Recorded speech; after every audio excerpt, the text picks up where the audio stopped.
Chapter 4. 12 Stones from the Jordan. It happened, when all the nation had completely passed over the Jordan, that Yahweh spoke to Joshua, saying, Take 12 men out of the people, out of every tribe a man, and command them, saying, Take from out of the middle of the Jordan, out of the place where the priest's feet stood firm, 12 stones, and carry them over with you, and lay them down in the lodging place where you will lodge tonight. Then Joshua called the 12 men whom he had prepared of the children of Israel, out of every tribe a man. Joshua said to them, Pass over before the ark of Yahweh your God into the middle of the Jordan, and each of you pick up a stone and put it on your shoulder, according to the number of the tribes of the children of Israel, that this may be a sign among you, that when your children ask in time to come, saying, What do you mean by these stones? Then you shall tell them, Because the waters of the Jordan were cut off before the ark of the covenant of Yahweh. When it passed over the Jordan, the waters of the Jordan were cut off. These stones shall be for a memorial to the children of Israel forever. The children of Israel did as Joshua commanded, and took up 12 stones out of the middle of the Jordan, as Yahweh spoke to Joshua, according to the number of the tribes of the children of Israel. And they carried them over with them to the place where they lodged, and laid them down there. Joshua set up 12 stones in the middle of the Jordan, in the place where the feet of the priests who bore the ark of the covenant stood, and they are there to this day. For the priests who bore the ark stood in the middle of the Jordan, until everything was finished that Yahweh commanded Joshua to speak to the people, according to all that Moses commanded Joshua. And the people hurried and passed over. It happened, when all the people had completely passed over, that the ark of Yahweh passed over with the priests in the presence of the people. The children of Reuben and the children of Gad and the half-tribe of Manasseh passed over armed before the children of Israel, as Moses spoke to them. About 40,000 men, ready and armed for war, passed over before Yahweh to battle, to the plains of Jericho. On that day, Yahweh magnified Joshua in the sight of all Israel, and they feared him as they feared Moses all the days of his life.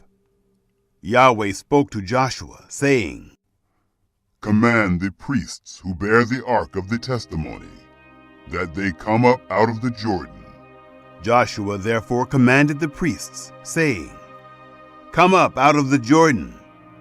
It happened, when the priests who bore the ark of the covenant of Yahweh had come up out of the middle of the Jordan, and the soles of the priests' feet were lifted up to the dry ground, that the waters of the Jordan returned to their place, and went over all its banks as before.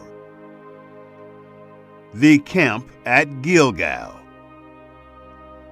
The people came up out of the Jordan on the 10th day of the first month, and encamped in Gilgal, on the east border of Jericho. Joshua set up those 12 stones, which they took out of the Jordan, in Gilgal. He spoke to the children of Israel, saying, When your children ask their fathers in time to come, saying, What do these stones mean? Then you shall let your children know, saying, Israel came over this Jordan on dry land. For Yahweh your God dried up the waters of the Jordan from before you, until you had passed over, as Yahweh your God did to the Red Sea, which he dried up from before us, until we had passed over, that all the peoples of the earth may know the hand of Yahweh, that it is mighty, that you may fear Yahweh your God forever. Chapter 5. The circumcision at Gilgal.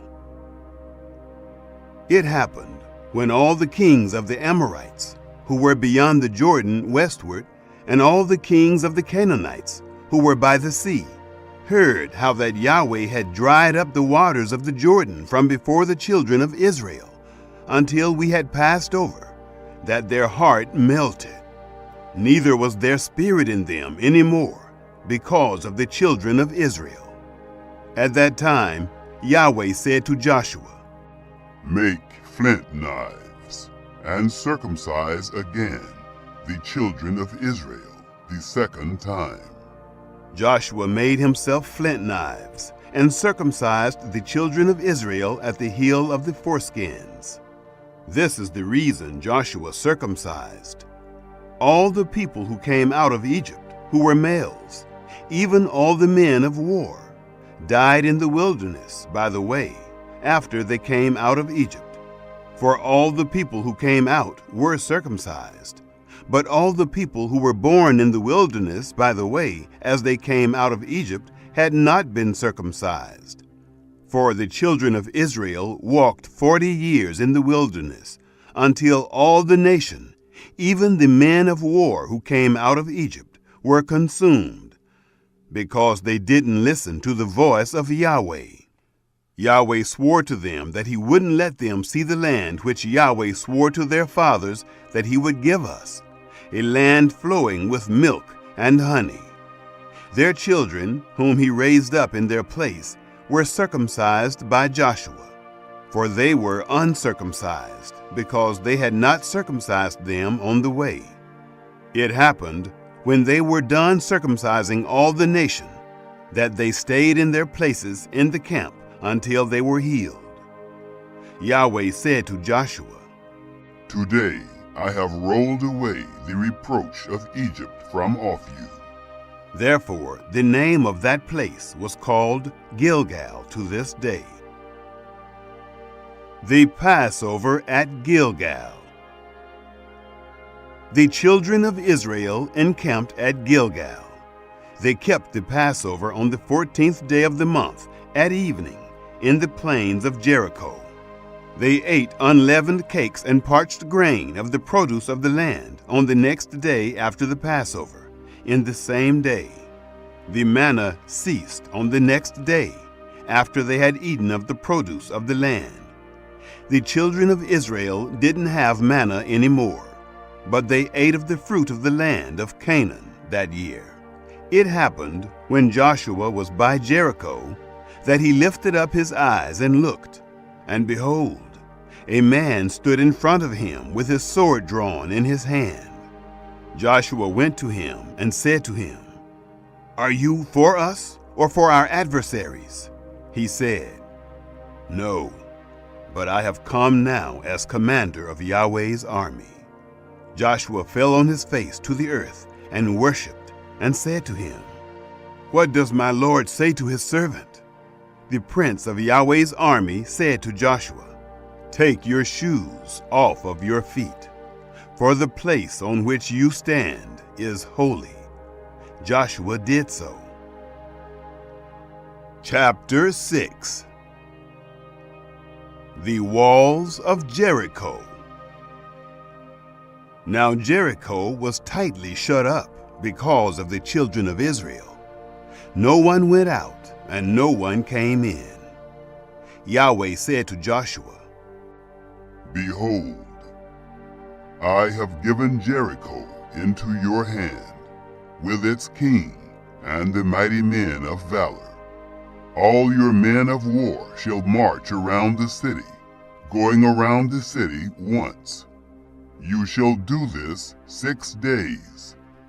7 priests shall bear 7 trumpets of ram's horns before the ark. On the 7th day you shall march around the city 7 times, and the priests shall blow the trumpets. It shall be that when they make a long blast with the ram's horn, and when you hear the sound of the trumpet, all the people shall shout with a great shout, and the wall of the city shall fall down flat, and the people shall go up, every man straight before him.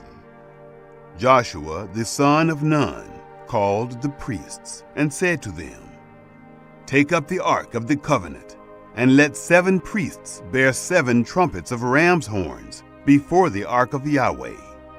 They said to the people, "Advance, march around the city, and let the armed men pass on before Yahweh's ark."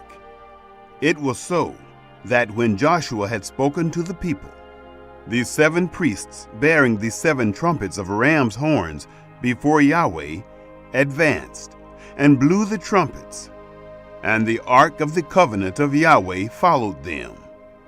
The armed men went before the priests who blew the trumpets, and the ark went after them. The trumpets sounded as they went.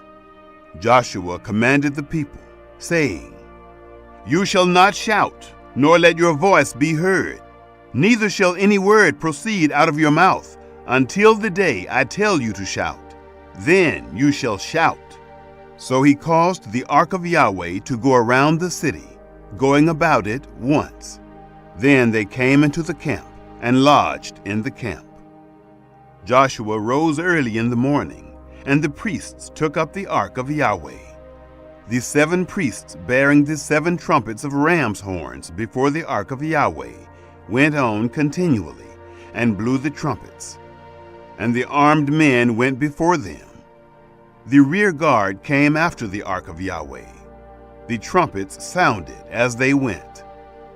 The second day they marched around the city once and returned into the camp. They did this 6 days. It happened on the 7th day that they rose early at the dawning of the day and marched around the city in the same way 7 times. Only on this day they marched around the city 7 times.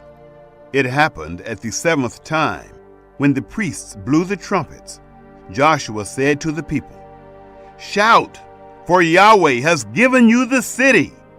The city shall be devoted, even it and all that is in it, to Yahweh. Only Rahab the prostitute shall live, she and all who are with her in the house, because she hid the messengers that we sent.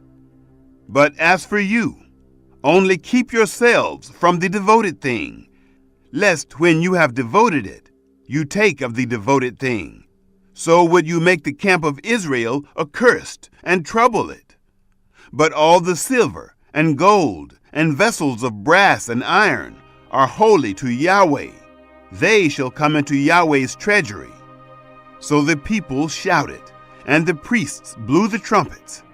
It happened, when the people heard the sound of the trumpet, that the people shouted with a great shout, and the wall fell down flat, so that the people went up into the city, every man straight before him, and they took the city. They utterly destroyed all that was in the city, both man and woman, both young and old, and ox and sheep and donkey, with the edge of the sword. Joshua said to the 2 men who had spied out the land, "Go into the prostitute's house and bring out from there the woman and all that she has, as you swore to her." The young men who were spies went in and brought out Rahab with her father, her mother, her brothers, and all that she had. They also brought out all her relatives, and they set them outside of the camp of Israel. They burnt the city with fire and all that was in it. Only they put the silver, the gold, and the vessels of brass and of iron into the treasury of Yahweh's house. But Rahab the prostitute, her father's household, and all that she had, Joshua saved alive. She lived in the midst of Israel to this day, because she hid the messengers whom Joshua sent to spy out Jericho. Joshua commanded them with an oath at that time, saying, "Cursed is the man before Yahweh, who rises up and builds this city Jericho. With the loss of his firstborn shall he lay its foundation, and with the loss of his youngest son shall he set up its gates." So Yahweh was with Joshua, and his fame was in all the land.